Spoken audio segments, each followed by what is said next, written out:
복음서를 묵상하다 보면 예수님의 행적과 늘 함께 동행했던 두 부류의 공동체가 있음을 보게 됩니다. 마치 복음서의 저자들이 의도적으로 그 두 부류의 공동체를 비교하려고 했던 것처럼 대조적인 모습을 이곳저곳에서 발견할 수 있습니다. 그 두 부류의 공동체는 무리라고 표현된 수많은 군중들의 인파와 그리고 또한 소수의 사람들로 제한된 제자로라고 부르는 공동체입니다. 두 부류를 구분하고 있습니다. 팬인가 제자인가 라는 예전에 유명했던 책에서는 이런 내용이 나와 있습니다. 시몬은 평생 성경을 연구해 왔다. 12살에 성경에 처음 12권을 완벽하게 암송했다. 15살에는 구약 전체를 줄줄 외웠다. 세상에 임할 메시아에 관한 300개 이상의 예언의 메시지에 관해서 토시 하나 틀리지 않고 말할 수 있었다. 하지만 정작 그는 눈앞에 앉아 계신 예수님 메시아를 알아보지 못했다. 입맞춤을 하지 않은 손과 씻지 않은 발과 기름을 붓지 않는 머리의 주인공이 메시아라고는 꿈에도 생각하지 못했다. 그는 예수님에 관해서는 모르는 것이 없었지만 정작 예수님을 알지 못했다라고 합니다. 그리고 또한 책에서는 이런 내용에 대해서 말합니다. 많은 애인 중에 한 명입니까? 아니면 단 하나뿐인 애인입니까? 라는 이런 파트에서 이렇게 말합니다. 여보, 당신은 내 마음은 영원히 당신의 것입니다 라고 말합니다. 평생 당신과 함께 하겠습니다 라고 말합니다. 거기에 상대방은 이렇게 대답을 합니다. 감동한 이 말에 감동했던 배우자 역시 나도 당신을 사랑하겠고 평생 당신께 헌신하겠습니다 라고 말합니다. 그러면서 딱 하나의 조건이 있습니다. 다만 계속해서 다른 사람과도 연애를 하고 싶다라는 겁니다. 우리는 한 사람의 배우자를 원할 때에 나도 그 사람만을 사랑해야 하고 그 사람도 나만 사랑해 주길 원한다라고 말합니다. 다만 팬은 이 사람도 응원할 수 있고 저 사람도 응원할 수 있습니다. 팬의 입장에서는 팬이 그 마음의 중심성이 있기 때문에 자기가 원하는 사람을 사랑하고 응원할 수 있습니다. 자기 인생의 결정권자가 자기다라는 것을 말하고 있습니다. 현대인의 많은 성도들이 자신의 삶의 그 스펙트럼 안에서 자신의 신앙생활을 하고 있는 것을 발견하게 됩니다. 지금 MZ 세대라고 합니다. 결혼은 원하는데 정작 자식을 원하지 않는 딩크족이라고 표현하는 사람들이 생겨나기 시작합니다. 그리고 또한 결혼해서 사는 것보다 자기의 자아 실현을 위해서 자기 1인 가구원으로서 삶을 살아가고 싶다라고 선언한 비혼주의를 선언한 사람들이 등장하기 시작합니다. 굉장히 성경의 말씀, 하나님 말씀의 기준으로 봤을 때에 굉장히 세상의 가치관과 하나님의 말씀과 전혀 다른 어그러진 이 시대의 나타남을 보게 됩니다. 그 현상, 예전에 어르신들이 지금의 우리의 어르신들을 볼 때에 지금은 고인이 되신 어른들은 지금 살아계신 분들을 보고 지금 이 시대가 말세다라고 표현하는 것처럼 이 지금에 살아계신 어르신들이 지금 시대를 볼 때에 지금은 말세다라고 표현하는 것과 다르지 않다라는 것입니다. 우리들의 이런 모습이 예수님 당시에도 동일한 양상이 나타나고 있습니다. 예수님의 존재를 알고 그분을 따른다라고 의미에서는 같으나 무리와 제자로 분명하게 나누고 있는 것을 보게 됩니다. 오늘 마태복음에서는 예수님께서 제자들을 부르시는 장면이 간단하게 요약 정리되어 있지만 이 부분을 비교적 상세하게 서술하고 있는 누가복음의 병행 구절을 보면 예수님께서는 이미 복음을 전파하시고 많은 병자를 고치시고 당시에 예수님이라고 한다면 당시에 모르지 않을 사람이 없을 정도로 굉장히 시대적인 센세이션을 일으키셨던 분이 바로 예수님이셨습니다. 그래서 예수님이 가신다라고 하는 소문이 들리기만 하면 거기에 많은 사람들이 따르기 시작했습니다. 소문은 삽시간에 퍼져서 예수님을 따랐다라는 겁니다. 하지만 예수님을 따르는 그 이유과 목적을 보았을 때에 많은 사람들이 예수님을 따랐지만 그럼에도 불구하고 그 목적이 다 달랐다라는 겁니다. 그 중에서는 예수님께 나와서 자기 자신을 저를 제자 삼아 주십시오라고 요청했던 사람들이 있었습니다. 그럼 부분과 상반된 오늘 본문의 내용을 볼 때에 왜 예수님께서는 자기에게 많이 찾아온 그 무리가 아닌 특별하게 예수님께서는 당신의 제자를 부르기 위하여 스스로 그 걸음을 걸으셨는가에 대해서 우리는 의문을 가질 수가 있게 됩니다. 우리는 무언가 다른 무리와 제자의 다른 존재임을 발견하게 됩니다. 첫째, 예수님의 제자는 어떻게 되는 것일까? 지금 우리가 사는 시대에 스승과 제자라는 그 명목상의 그 이름과 형식이 남겨져 있는 것을 보게 됩니다. 예수님 당시에는 그 스승이 있으면 그 제자의 삶 또한 스승의 그 발자취를 따라갑니다. 예전에 우리 시대, 제가 학교 다녔던 그 시대만 하더라도 스승의 그 그림자를 밟지 않는다라는 말이 있습니다. 이 스승에 대해서 존경심을 가지고 표현한다라는 거죠. 예수님 당시에는 스승이 제자를 삼을 때에 당시에 많은 랍비들이 있었습니다. 그런데 랍비 무리 중에는 소위 잘 나가는 스타 강사 랍비들이 있었습니다. 그래서 그 랍비 밑에서 교육을 받게 되었다라고 한다면 굉장히 그 밑에 있는 제자들이 그 자신의 삶의 인생의 방향이 탄탄대로에 놓여져 있습니다. 자신의 그 명성과도 그 직결되어져 있는 그 제자들을 선택할 때에 이 랍비들은 그 제자가 어떠한 조건을 갖췄는지 세밀하게 살핍니다. 하나를 질문해서 하나를 가르쳐주면 열을 깨달을 수 있는 그 명석한 지혜를 갖췄는지, 아니면 이 자제가 명문 가문인가, 아니면 이 사람이 돈이 많은가, 아니면 그 황실과 관련되어 있는 귀족인가, 이런 부분에 대해서 세밀히 살핍니다. 그런 가문에서, 그리고 또한 명석한 제자를 자신의 제자로 삼을 때에 자신의 그 스승의 그 가치 또한 올라가게 되는 것이죠. 그런데 오늘 본문에서 보이는 예수님의 제자가 되어지는 과정은 독특합니다. 스승이 되시는 예수님께서 그의 제자들을 직접 찾기 위해서 두루 다니십니다. 제자를 부르기 위해서 갈릴리 해변을 찾아다니시는 예수님의 모습을 확인할 수 있습니다. 그리고 그곳에서 그물을 던지는 베드로와 안드레를 보시고 제자로 콜링하십니다. 목수이셨던 예수님이 자신의 삶과 전혀 다른 그 어부들을 찾아가시고 그들을 제자로 부르십니다. 예수님께서 베드로의 스펙이 어떠했는지, 그의 재력이 어떠했는지, 그의 외모가 어떠했는지, 그가 싱글이었는지 싱글이 아니었든지, 그가 어떤 기술을 가지고 있었는지, 그가 나의 제자로 되었을 때에 나에게 어떤 유익이 되었을 것인가에 대해서 예수님께서는 일정 수준 이상을 보시고 체크하고 그를 제자로 삼지 않으십니다.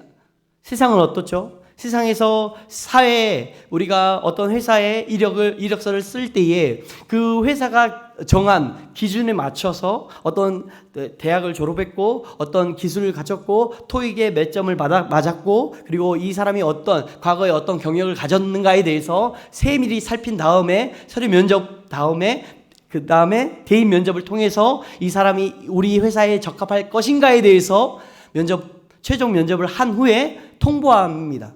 그리고 이 사람이 우리 회사에 적합하다라고 한다면 그 사람을 사용하기 시작하는 것이죠. 세상은 이런 방식으로 흘러갑니다. 과연 나에게 우리 회사에 이익이 되는가? 하지만 예수님께서는 예수님의 제자로 그 사람을 제자로 부르셨을 때에 이런 스펙과 이러한 조건을 전혀 보시지 않습니다. 예수님께서는 그 제자를 선별하셨을 때에 오직 예수 그리스도의 전적인 주권 아래에서 은혜를 그들에게 베풀어 주셨다라는 겁니다. 베드로와 안드레 그리고 21절에 나오는 야고보와 요한이 예수님의 제자가 되기 위해서 그들이 했던 것은 하나도 없습니다. 오직 예수 그리스도의 주권적인 그 부르심 앞에 자발적인 순종함으로 그 예수 그리스도의 부르심 앞에 순종했다라는 겁니다. 자발적인 순종이라고 표현한 것은 매우 부드럽게 보입니다. 그런데 적어도 그 내용에 있어서 그 부르심 가운데 온전하게 순종하기 위해서 그 제자들이 지불해야만 했던 것은 부드럽지가 않습니다. 왜냐하면 자기의 그 삶에 있는 모든 것을 예수님을 따라가기 위해서 자신의 삶을 다 온전하게 내어드려야만 했기 때문에 그렇습니다. 베드로는 장모가 있었다라고 표현합니다. 그 말은 무엇입니까? 베드로는 결혼을 했다라는 겁니다. 베드로는 자기가 책임져야 되는 가정이 있었다라는 것입니다. 베드로는 자신이 어부였기 때문에 그 어부의 삶을 통해서 벌어들이는 그 일정의 수익을 통해서 가정을 살리는 존재였습니다.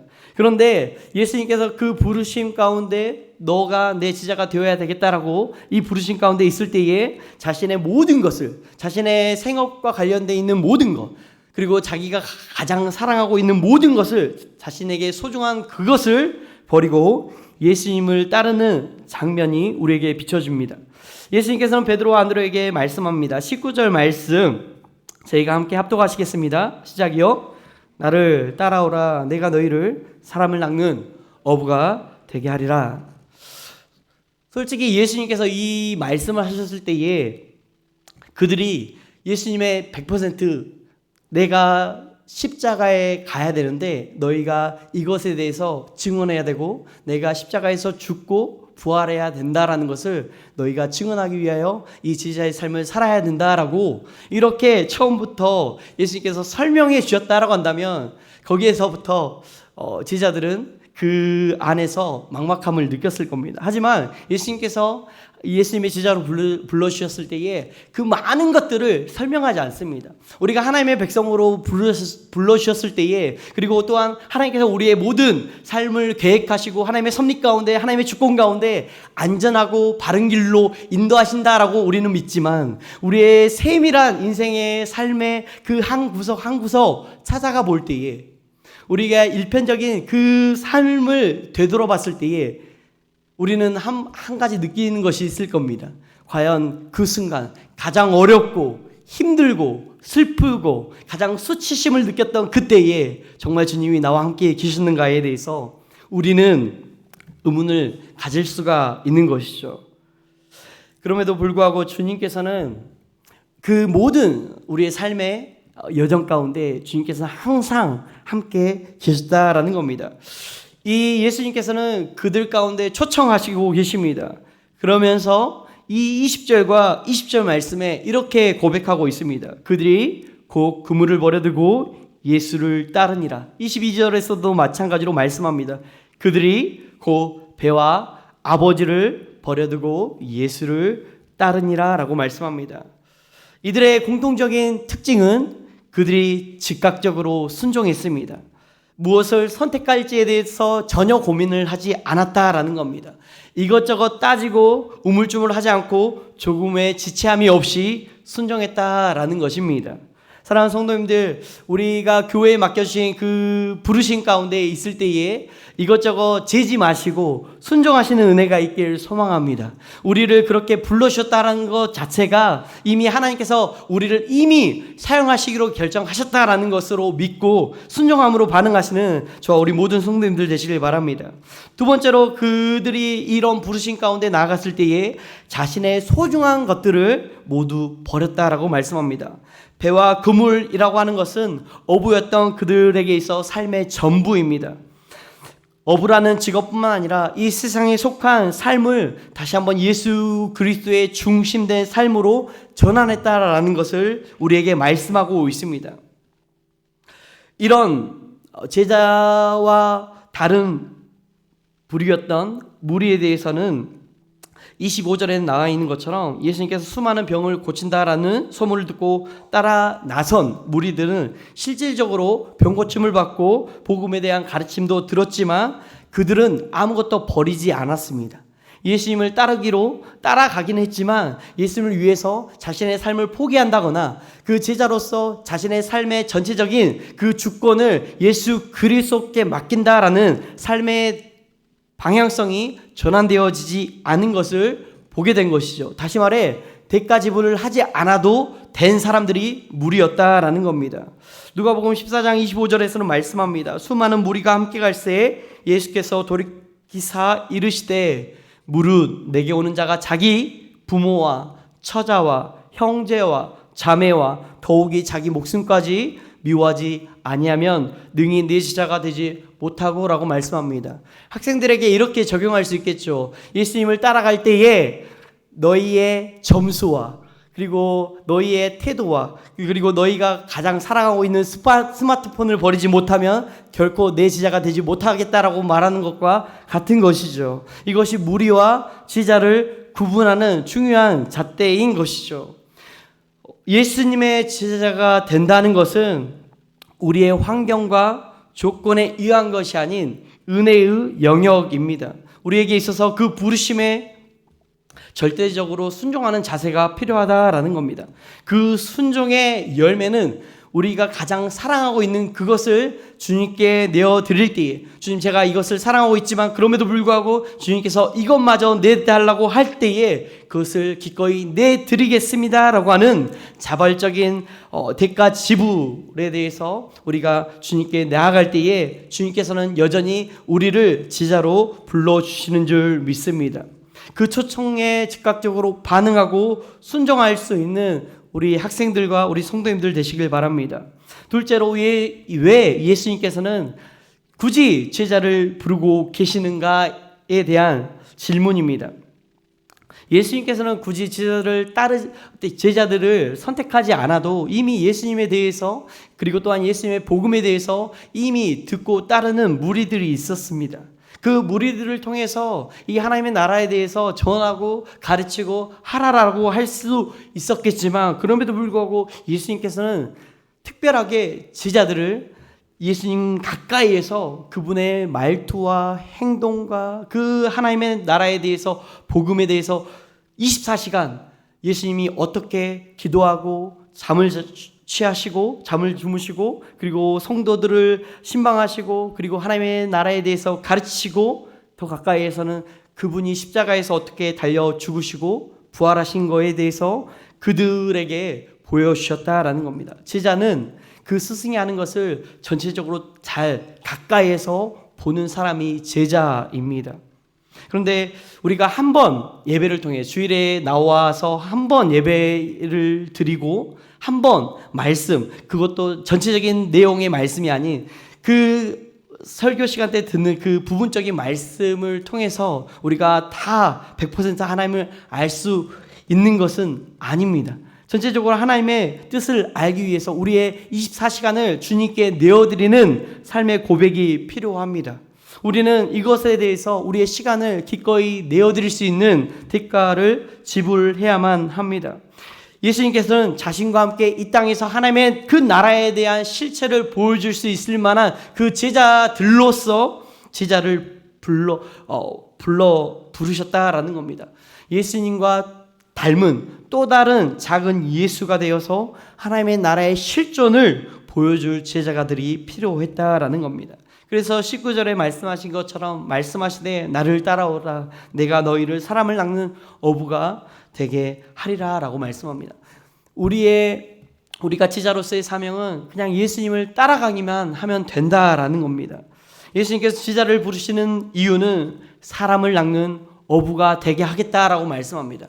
우리가 성가대로서 그리고 찬양대로서 그리고 우리가 그 맡겨주신 그 사명의 자리에서 그 영광을 돌릴 수 있는데 가장 중요한 부르심이 있는데 그것은 영혼을 구원하는 그 사명자로 우리를 불러주셨다라는 겁니다. 우리가 찬양도 잘하고 우리가 예배에 열심이고 다른 각양 좋은 은사로 말미암아 다양한 분야에서 각종 헌신으로 하나님께 영광을 돌려드리는 데에 한 가지 영혼 구원의 그 은사와 그 은혜를 잊어버렸다라고 한다면 우리가 예수 그리스도를 따르는 제자인가 다시 한번 돌이켜볼 필요가 있습니다. 제자는 자기의 바람을 성취하기 위해서 예수님을 따르는 사람들이 아닙니다. 자기의 바람을 꺾어서 예수님이 원하시는 바를 이루어드리는 사람이 바로 제자입니다. 영혼 구원을 위하여, 영혼을 섬기기 위해서 내가 맡고 있는 그 자리를 기꺼이 포기할 수 있는 제자들이 되어지길 소망합니다. 예수님께서 원하시는 분야가 있다라고 한다면, 예수님께서 네가 그 자리에서 있어야만 한다라고 한다면 그 자리에 있으시길 소망합니다. 우리는 정작 우리가 가장 눈에 보여지기에 편한 것, 가장 남에게 드러나지 않고 묵묵히 그 자리에서 일하는 것이 가장 편하다라고 할 때에 정말 그 분야가 내가 원하는 분야인가, 아니면 하나님이 나를 정말 원하시는 분야인가를 다시 한번 생각해 보아야만 합니다.